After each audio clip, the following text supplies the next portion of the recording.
Welcome to the Codecast podcast. Real-world insights for your daily medical coding and billing processes. And now, here's your host, Terry Fletcher. Hello, everyone. Welcome to the Codecast podcast today. My name is Terry Fletcher.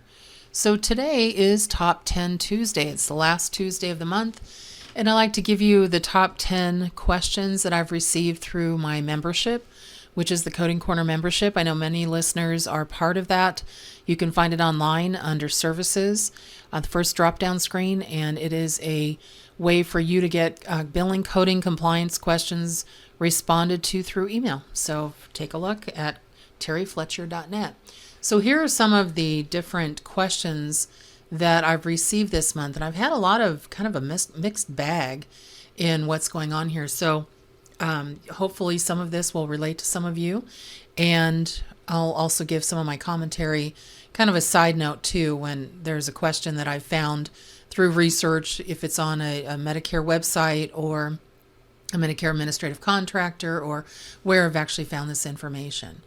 So the number one is for ICD-10, intramuscular lipoma on the flank. Terry, would you lean to D17.9 for intramuscular, or specifically to the site for D17.1? So when I responded to that, I said D17.1 because that was the specific site. It's subcutaneous tissue, specific skin of the trunk. So that's where you want to get as most specific as you can. And I've noticed that with my auditing recently, I see a lot of coders starting to fall back into old habits about, putting things in 0.9 that are 0.9, 0.8 that are just not specific enough, and that can affect your reimbursement. But what's interesting is they said we also sent this to another consulting group, and this is how they said, I would report D17.9. When I search lipoma in the index, it takes you to D17.9. Remember, the index is just a reference point. Once you find it there, then you need to go to that D17 area and get more specific. And you can then look down to see where the actual anatomical site is that you're focused on. So be careful about just looking in the index and saying, I'm going to take the first diagnosis that I see. That's not a good idea. Number two, it says, I have a client looking to charge patients an annual administration fee. No. While this client is aware that they can impose fees for completion of certain forms, including school, work, camp, jury duty, some disability forms not connected with providing covered services, sometimes missed appointment fees and charges for copies of medical records with, whatever your state says on that, when the records are being processed for the actual patient. They are wanting to roll out an annual administrative fee for all patients. Well, that actually violates several participating agreements with many payers, including Care First, including anything Medicare, Medicare Advantage, and a lot of the Blue Cross Blue Shield plans say no. So before you start to do something like that, make sure that you are checking with the payer to see if it's even legally appropriate, or contractually appropriate, because a lot of the payers say, no, you can't do that. This is why we pay you. That's it. That's just part of doing business. Number three, Terry, I'd like your opinion on the following scenario of billing imaging during a 27245 specific surgery code, treatment of intratrochanteric, peritrochanteric, or subtrochanteric femoral fracture with intramedullary implant with or without interlocking screws and or cerclage. So they know that $76,026 is not billable, okay, because that's fluoro. And there's a lot of practices that tried to, once they got paid, they had to refund that payment. NCCI, so the Correct Coding Initiative bundling guidelines, says that 73530 is not allowed. But there seems to be a discussion with this group that asked the question whether 73502 or 73503 are billable for views of fluoroscopy when they're taken during surgery and the interpretations are documented in the op report. So a September 2013 CPT assistant says that all imaging performed and interpreted during the case is included in the 27245 surgery code. And then there's another article from CPT Assistant that also confirmed that 75530 was not allowed with 27245. But CPT Assistant has been also moved to find a code, and a lot of people are having problems finding it again. So here's my response to that, because I know imaging, especially in the orthopedic sector and also in cardiology, there's a lot of things that are inclusive, and sometimes it's hard to explain, so you have to dig a little deeper. So I do agree that the imaging is inclusive. Once you find something, CPT Assistant, you find it in the NCCI, yeah, even find a code, yes. But the reason that AMA has indicated that it's included in the surgical procedure is due to the fact that it's not being done diagnostically, so to find a problem.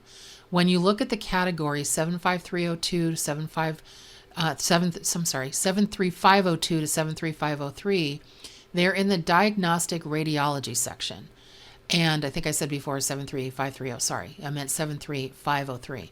The documentation of the op report and the performance of the imaging is not for diagnosing the patient, it's for checking alignment and placement of hardware. Therefore, it's inclusive to the procedure. I get this same question and the same argument with cardiologists and interventional radiology docs trying to charge for pre and post angiography to, and I'm air quoting, to set up the procedure or measure the vessel, and then trying to charge for post angiography after to check their work or stent placement. No, you can't do that. So unless look where your services are. If it's in the diagnostic radiology section, it means you're trying to still find a diagnosis. If you have that, and that's why you're taking them in for a procedure, then that's not appropriate.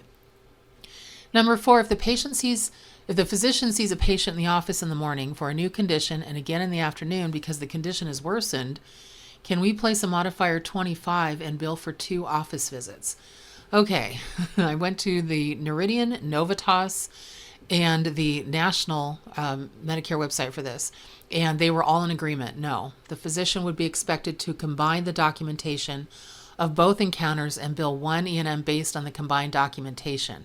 And it also goes on to say modifier 25 would not be appropriate for that scenario because it's used to identify a significantly separate E&M service performed by a physician on the same date of the procedure or other service, and this is not the case. It should be combined.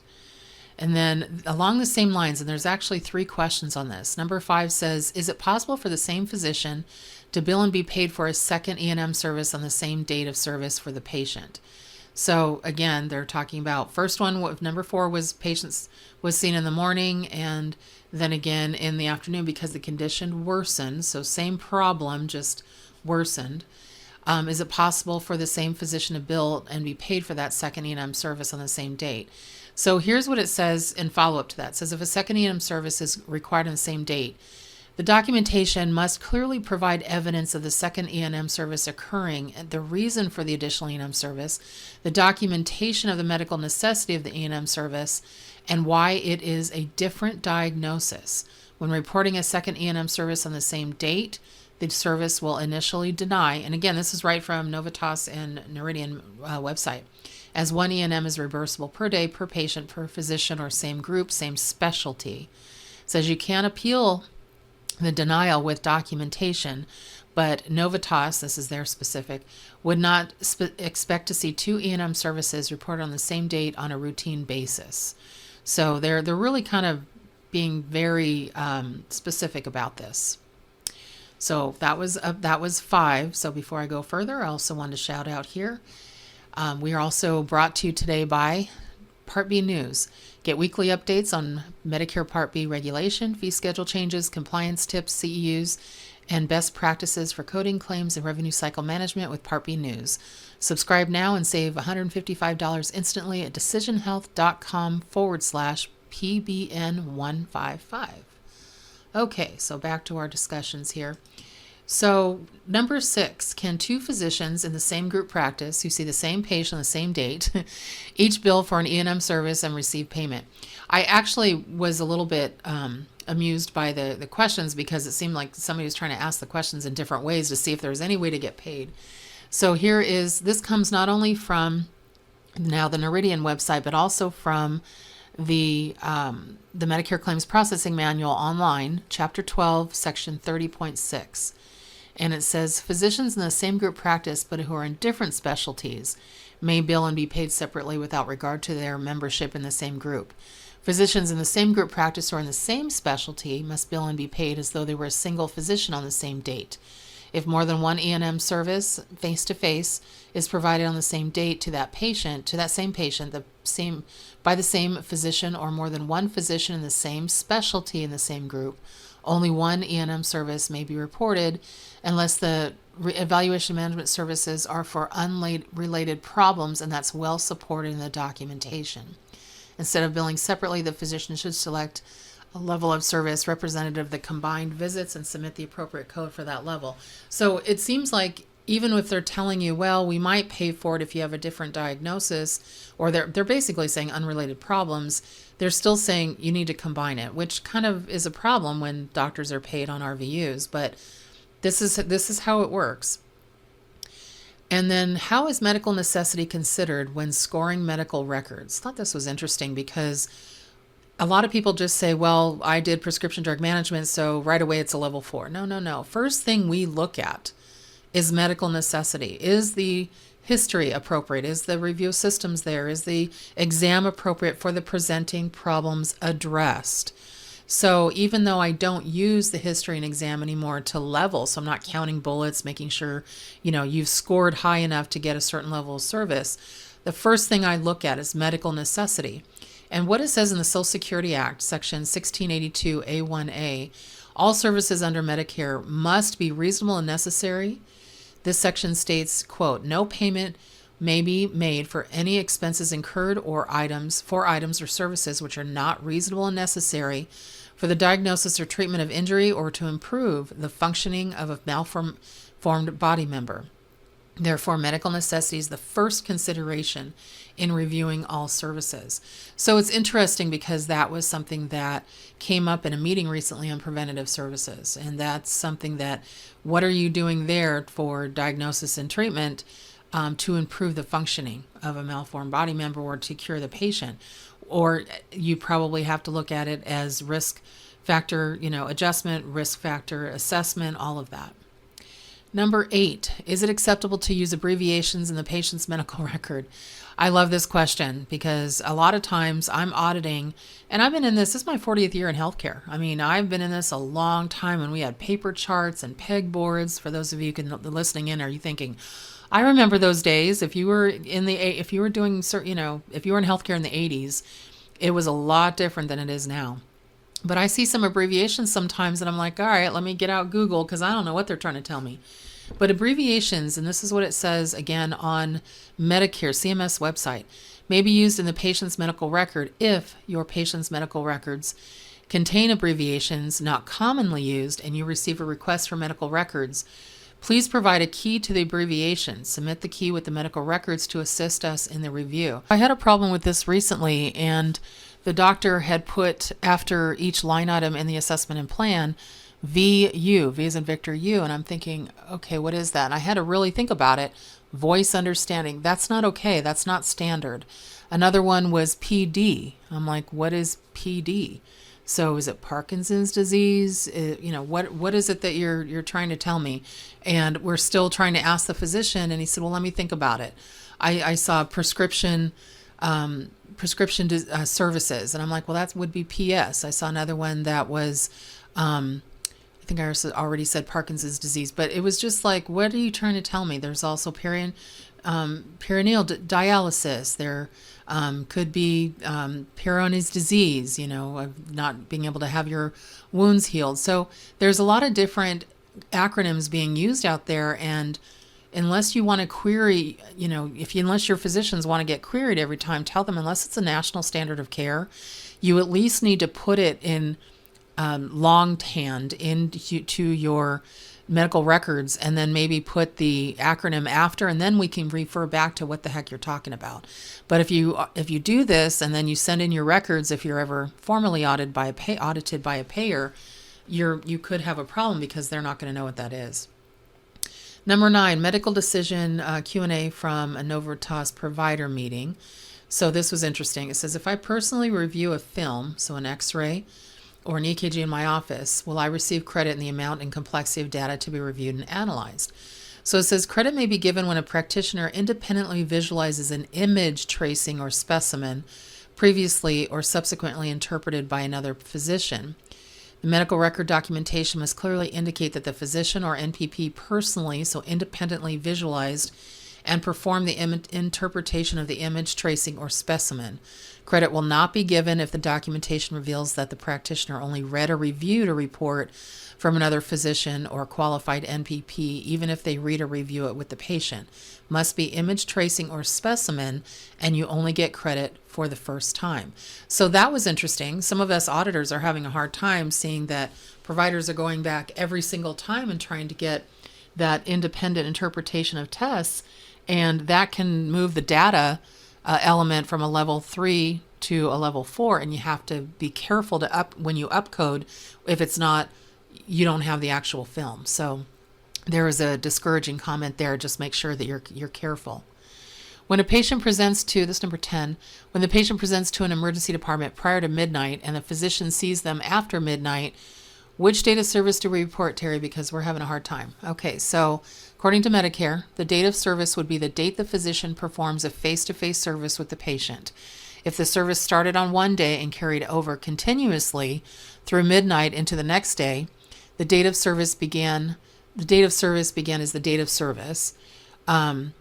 So when they actually saw them. If the physician did not see the patient until after midnight, then they have to use that date of service when they actually had that face-to-face encounter. So think about if they come in through the ER, they call them on the phone and call the specialist, they're asleep, and they saw them at 11 o'clock at night. They said, go ahead and admit them and I'll see them in the morning. The ER can charge for that night before, but until the doctor sees them in the morning, they can't charge an initial hospital from that phone call.